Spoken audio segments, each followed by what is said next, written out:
संघीय व्यवस्था के अध्ययन क्रम में आज संघ राज्य संबंधों की प्रकृति तथा संघ और राज्य के बीच उत्पन्न विभिन्न चुनौतियों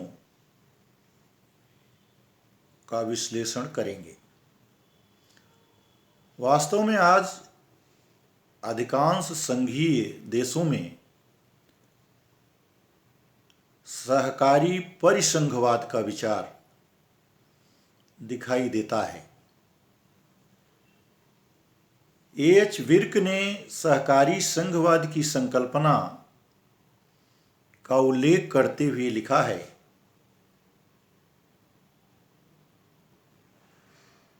कि साधारण और प्रादेशिक सरकारों के बीच प्रशासनिक सहमति का व्यवहार प्रादेशिक सरकारों का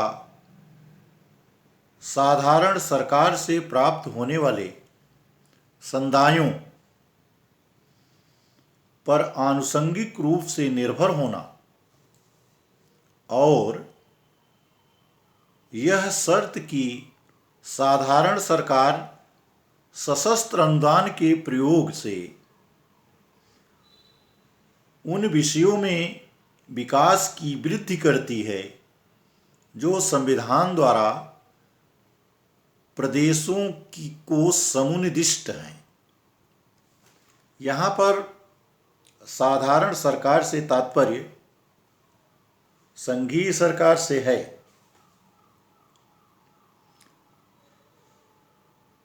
ग्रेनविल ऑस्टिन भारतीय संघवाद को सहकारी परिसंघवाद की संज्ञा प्रदान करते हैं। उनका यह मत है कि इसमें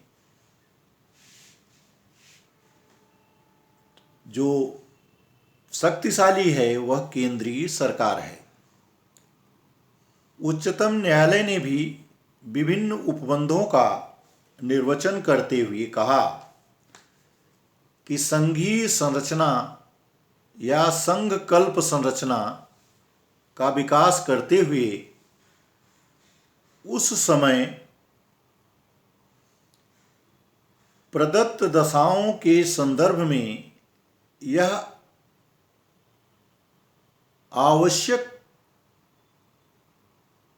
शक्तियों का वितरण किया जाए। हमारे संविधान का एक आधारभूत भाग उससे संबद्ध है। 7वीं अनुसूची में 3 विधायी सूचियां हैं।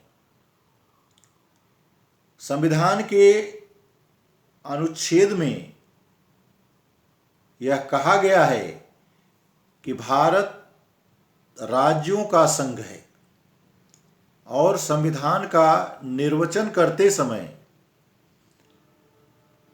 इस बात को दृष्टि में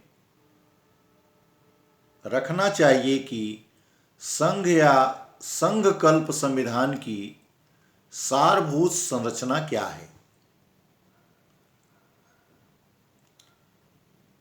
भारत में संघवाद है, इसका प्रमाण इस बात से भी मिलता है कि नए प्रदेशों की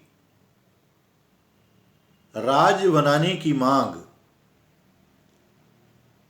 संघ स्वीकार कर रहा है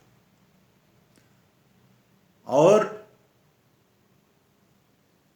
इसका जो अद्यतन उदाहरण है वह तेलंगाना है। सर्वप्रथम तमिलनाडु ने सभी मामलों में राज्य को अधिक स्वायत्तता देने की मांग की। 1983 ईस्वी में गैर कांग्रेसी दलों द्वारा शासित राज्यों में भी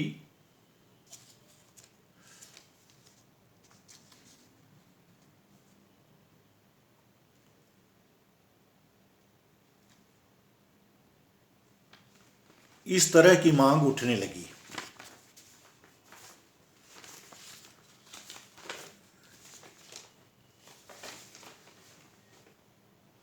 उन्होंने एक विरोधी सम्मेलन किया, किंतु सभी दल इस बात से सहमत नहीं थे कि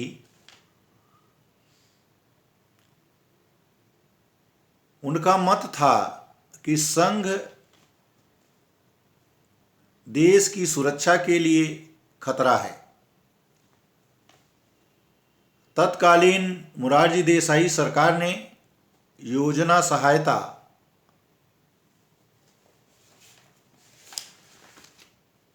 के रूप में अनुदान देकर राज्यों में सामंजस्य बनाए रखने का प्रयत्न किया। इसे देसाई अधिनिर्णय कहा गया है। प्रधानमंत्री नरसिम्हा राव ने मजबूत केंद्र की परिकल्पना के साथ ही साथ अंतर्राज्यीय संबंधों में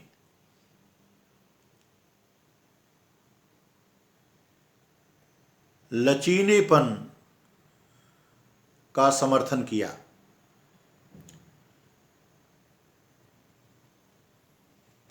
संघीय प्रणाली के जहां तक कार्यकरण का प्रश्न है, इस संबंध में किसी भी प्रकार का संदेह नहीं है। 1980 के निर्वाचन में केंद्र में श्रीमती इंदिरा गांधी के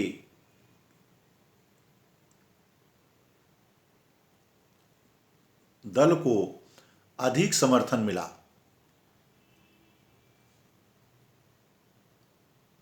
जबकि अन्य राज्यों में अन्य दलों का शासन था। मनमोहन सिंह की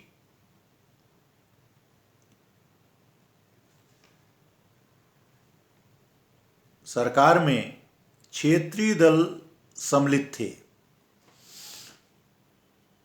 वर्तमान प्रधानमंत्री नरेंद्र मोदी की एनडीए सरकार को 2013 के चुनाव में प्रबल बहुमत प्राप्त हुआ, किंतु सहयोगी क्षेत्रीय दलों को यथोचित सम्मान दिया गया।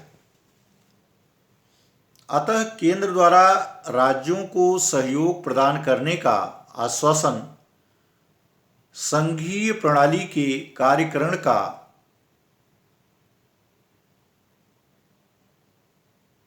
द्योतक है।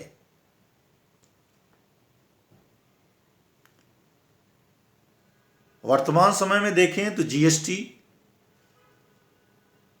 इसका एक अद्यतन उदाहरण है, जहां केंद्र और राज्य के बीच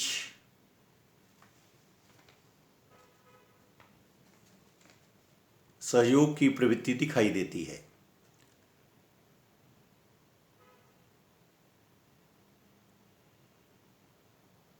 क्योंकि जीएसटी बिना राज्य सरकारों की सहमति के लागू नहीं किया जा सकता।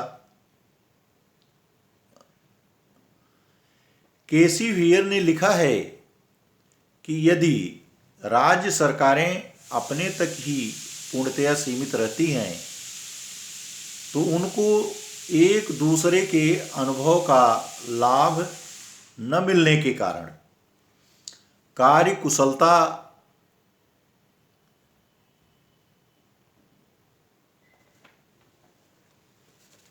में कमी दिखाई देती है।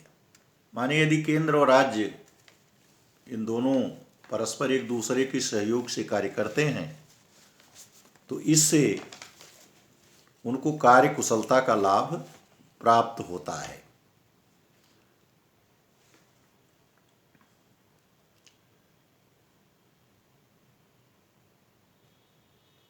और एक दूसरे के अनुभवों का फायदा मिलता है। अतः प्रत्येक संघात्मक व्यवस्था में अंतः सहकारी सहयोग की संस्थाओं की व्यवस्था संविधान में होती है। माने ऐसी संस्थाएं विकसित की गई हैं, बनाई गई हैं, जो केंद्र और राज्य के बीच सहयोग के लिए काम करती हैं, या ऐसी परंपराएं विकसित हुई हैं या विकसित हो जाती हैं जिनके माध्यम से संघ और राज्य के बीच संघीय जो प्रणाली है वो सुचारू रूप से संचालित होती रहती है। अमेरिका, ऑस्ट्रेलिया, कनाडा तथा भारत की संघात्मक व्यवस्था में सहकारिता का लक्षण निहित है। इसके अनेक उदाहरण हैं। भारत में वित्त आयोग, अंतर्राज्य समितियां, क्षेत्रीय परिषदें, नीति आयोग, राष्ट्रीय विकास परिषद, मुख्यमंत्रियों एवं राज्यपालों का सम्मेलन, ऐसे अनेक माध्यम हैं जो संघीय व्यवस्था में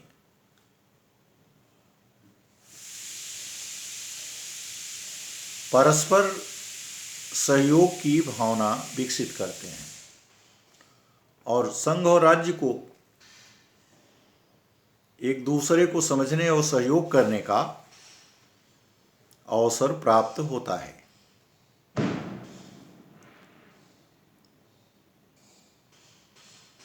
और ये इस तरह की व्यवस्थाएं वास्तव में जो संघीय व्यवस्था है उसको साकार स्वरूप प्रदान करती हैं।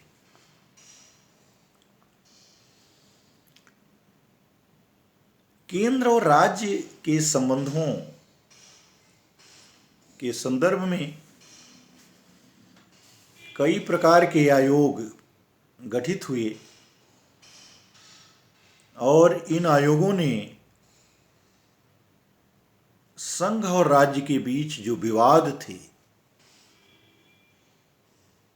उनके समाधान के लिए या जो चुनौतियां थीं उन चुनौतियों का सामना कैसे किया जाए उसके संदर्भ में अपने सुझाव प्रस्तुत किए हैं।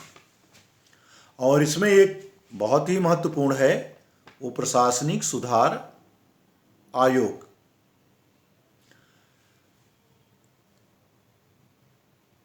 प्रशासनिक सुधार आयोग का प्रतिवेदन केंद्र राज्य संबंधों के संदर्भ में निम्नलिखित था।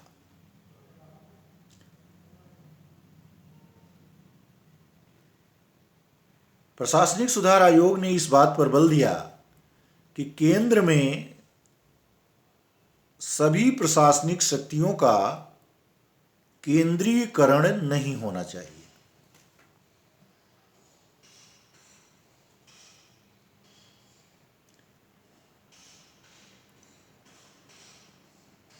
दूसरी शक्ति होनी चाहिए जिससे एकता बनी रहे।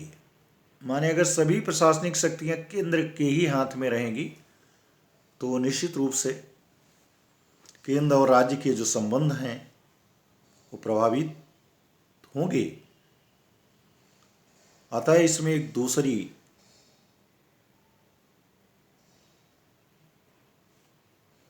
या इतनी शक्ति नहीं होनी चाहिए बल्कि इसकी शक्तियां कम की जानी चाहिए जिससे कि केंद्र और राज्य के बीच सहयोग और सामंजस्य की जो प्रवृत्ति है वो बनी रहे। प्रशासनिक सुधार आयोग ने जो दूसरी बात कही कि राज्यपाल की नियुक्ति से पूर्व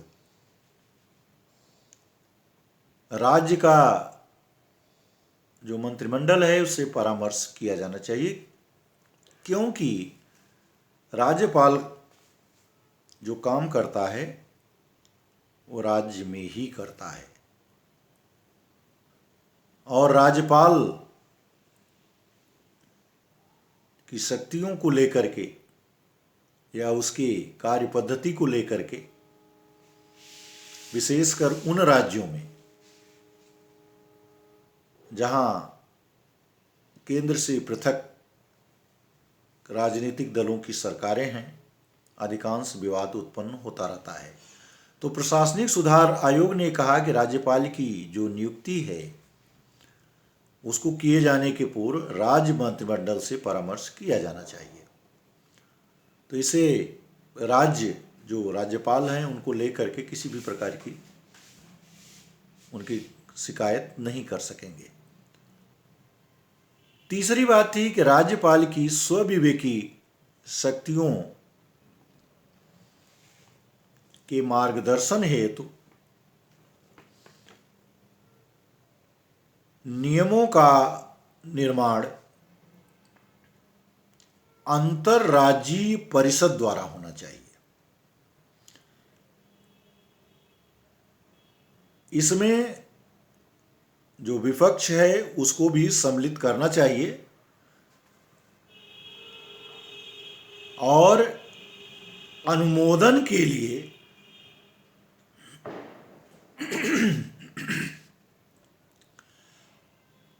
संसद के समक्ष रखा जाना चाहिए। माने राज्यपाल की जो स्वविवेकी शक्तियां हैं उसका प्रयोग करते समय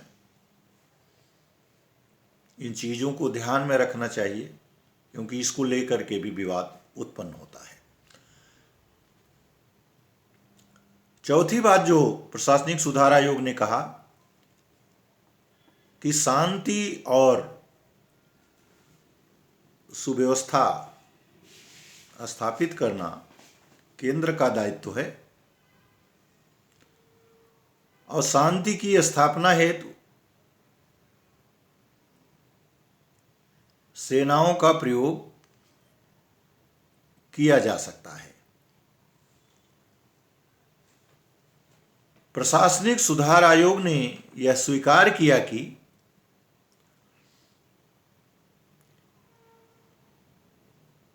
आर्थिक नियोजन से केंद्र की स्थिति मजबूत हो गई है। माने प्रशासनिक सुधार आयोग ने इस बात को माना कि जो आर्थिक नियोजन है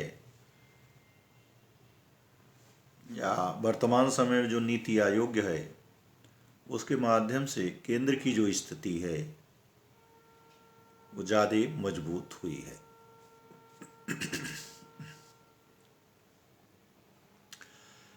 एक इसी प्रकार संघ और राज्य के संबंधों का या जो उनके बीच चुनौतियां थी उसका अध्ययन क्रम में एक दूसरा आयोग गठित हुआ जो सहकारिया या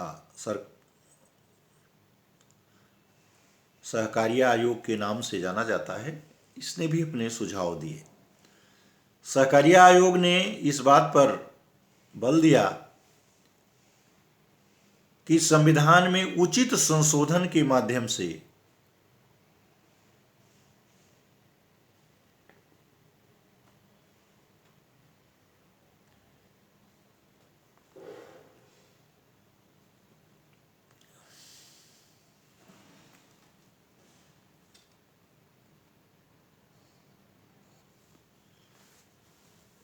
राज्य की आय का जो माध्यम है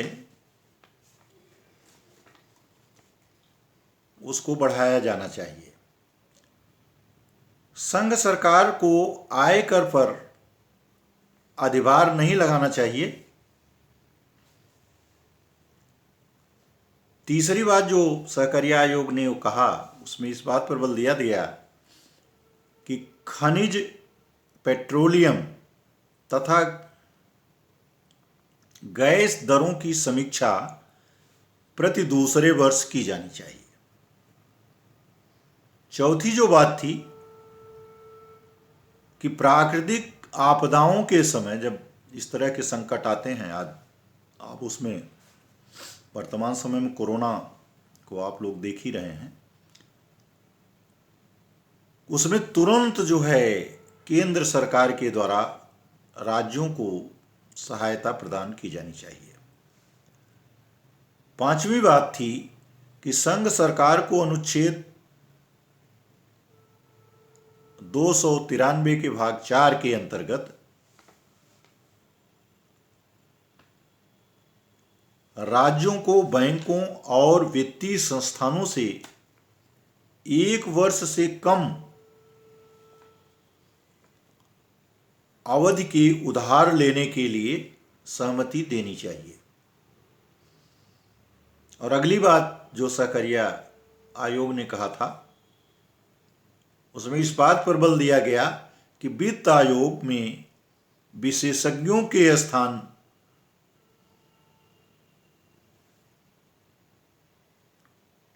को महत्वपूर्ण माना जाना चाहिए, माने जो विशेषज्ञ हैं उनको स्थान दिया जाना चाहिए, न कि जो राजनीतिक व्यक्ति हैं उनको प्रवेश दिया जाए।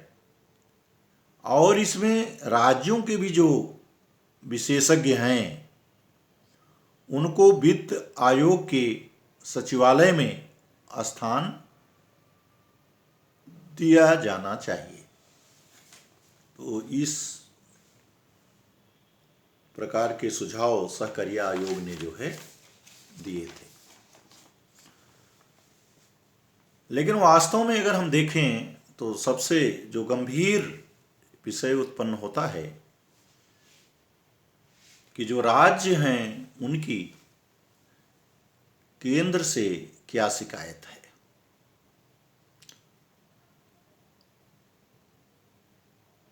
अगर हम इसको देखें तो इसमें कई चीजें दिखाई देती हैं जिसको लेकर के जो राज्यपाल हैं या जो राज्य हैं वो अपनी शिकायतें करते हैं। उसमें राज्यपाल की स्थिति है, राष्ट्रपति शासन है, राज्यों द्वारा पारित कानून जो राष्ट्रपति के अनुमोदन के लिए सुरक्षित रखे जाते हैं, केंद्र द्वारा जो संसाधन है उनका जो वितरण किया गया है या किया जाता है, तथा राज्यों की जो विभिन्न परियोजनाएं हैं उनकी मंजूरी केंद्र के द्वारा लेनी पड़ती है, और साथ ही साथ केंद्र द्वारा इलेक्ट्रॉनिक मीडिया का दुरुपयोग। तो ये ऐसे क्षेत्र हैं जिनको लेकर के विशेष करके जो राज्य अपनी शिकायत करते हैं कि इनके माध्यम से जो केंद्र है वो राज्यों का सहयोग नहीं करता और केंद्र में तानाशाही की प्रवृत्तियां दिखाई देती हैं। इसी प्रकार जो दूसरी चीज है वो केंद्रीय पुलिस बल की तैनाती है।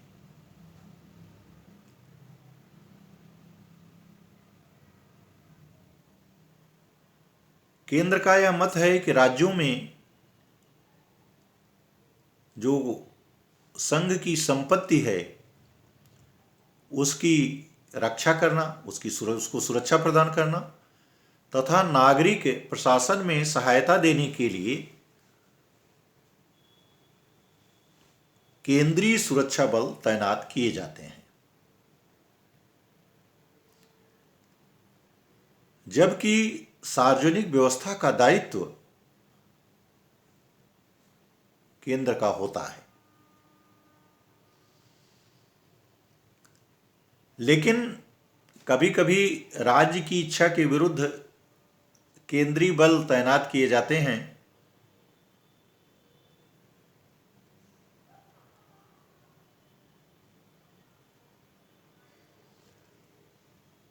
तो केंद्र और राज्य के बीच जो है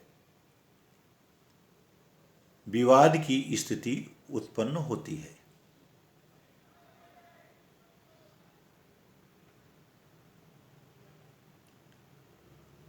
दूसरी बात जो है वो ये कहा जाता है कि अनुच्छेद 200 तथा 201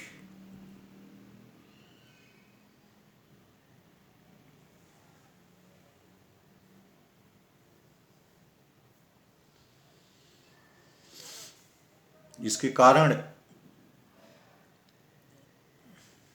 केंद्र और राज्य के जो संबंध हैं वो प्रभावित होते हैं।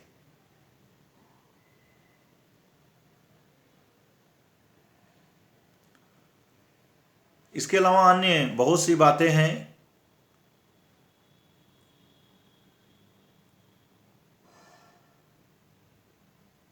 जैसे कर लगाने का तुलनात्मक अधिकार, वैधानिक बनाम विवेकाधीन अनुदान, और तीसरा आर्थिक नियोजन।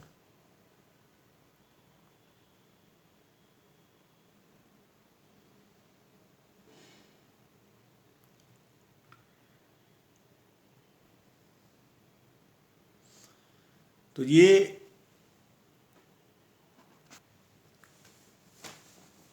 केंद्र और राज्य के संबंधों के संदर्भ में जो सबसे महत्वपूर्ण सुझाव दिया था वो सरकारी आयोग था, और सरकारी आयोग ने 24 मार्च 1903 को इसका गठन किया गया था, और जिसका उद्देश्य केंद्र और राज्य के जो संबंध हैं उसकी समीक्षा करनी थी। और सरकारी आयोग ने कुल 265 सिफारिशें की थी, जिनमें कुछ महत्वपूर्ण जो बातें थी वो निम्न प्रकार की हैं।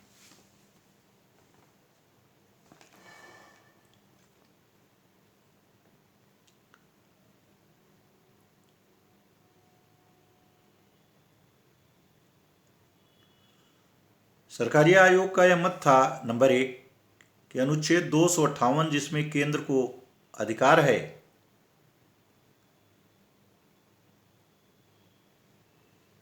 कि वह अधिक उदारता का परिचय दे। नंबर 2, जो अखिल भारतीय सेवाओं का सुदृढ़ीकरण है माने, और जो उसको मजबूत बनाया गया है।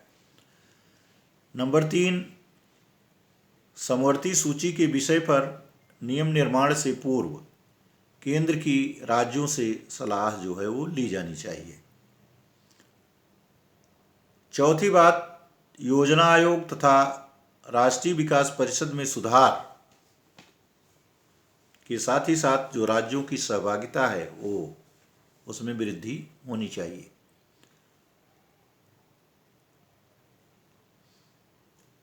पांचवी बात यह कही गई कि राज्य के अनुरोध के बिना सुरक्षा बल की तैनाती पर रोक होना चाहिए।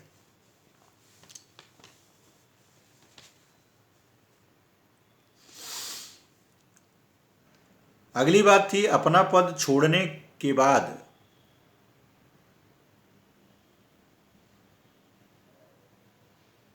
राज्यपाल को लाभ के पद पर न रखा जाए।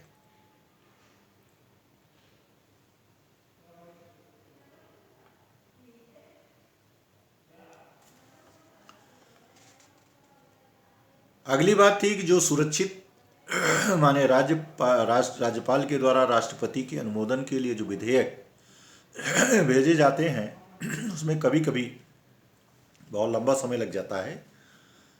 तो सरकारी आयोग ने कहा कि 4 माह के अंदर राष्ट्रपति को इस पर अपना निर्णय देना चाहिए। इसी प्रकार कहा गया कि 356 अनुच्छेद 56, जिसमें राज्यों में संवैधानिक आपातकाल की घोषणा होती है।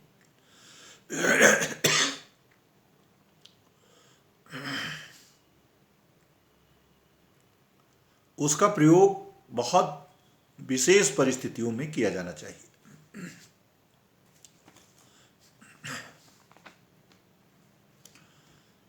इसी प्रकार हाई कोर्ट में जो न्यायाधीश होते हैं उनके स्थानांतरण में स्वस्थ परंपरा का पालन किया जाना चाहिए।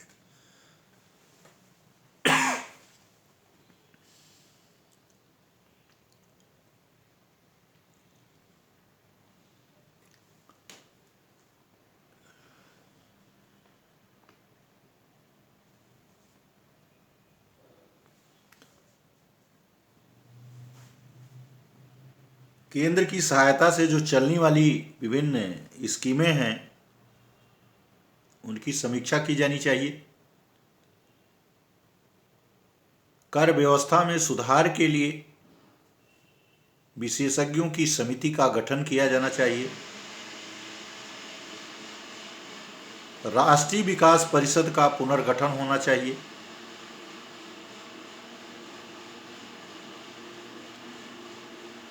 और इसका नाम राष्ट्रीय आर्थिक विकास परिषद कर दिया जाए।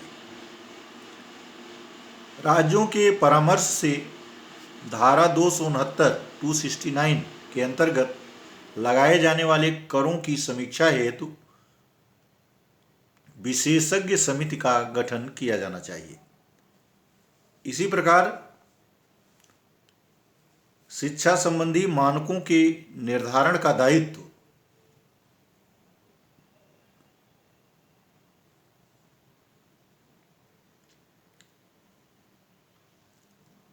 विश्वविद्यालय अनुदान आयोग को छोड़ दिया जाना चाहिए।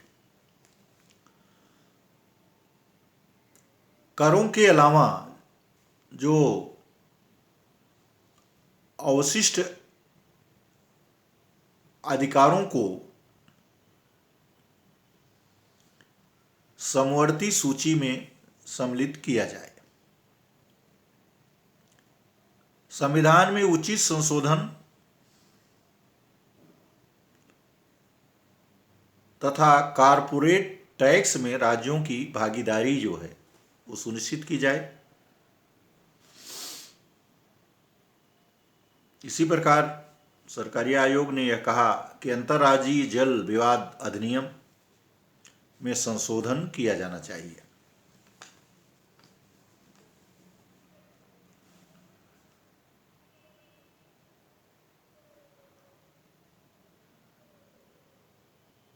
और जो सरकारी आयोग था उसने संघीय व्यवस्था में संतुलन और सामंजस्य बनाए रखने के लिए भी कुछ सुझाव दिया था, जिसमें कुछ बातें महत्वपूर्ण हैं।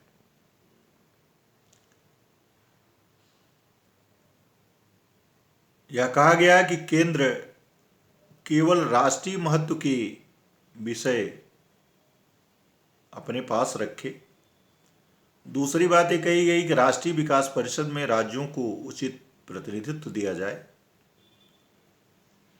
तीसरी बात ये थी कि राष्ट्रीय विकास परिषद तथा योजना आयोग को वैधानिक मान्यता प्रदान की जाए।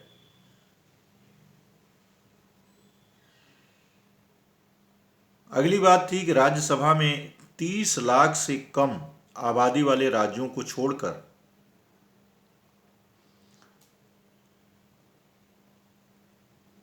समान प्रतिनिधित्व प्रदान किया जाए।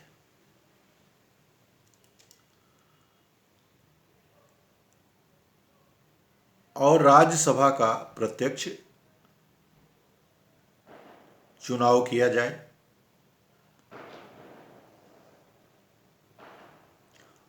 और इसके साथ ही साथ जो भारतीय प्रशासनिक सेवा और भारतीय पुलिस सेवा है उसको समाप्त करने के संदर्भ में भी अपना विचार सरकारी आयोग ने दिया था।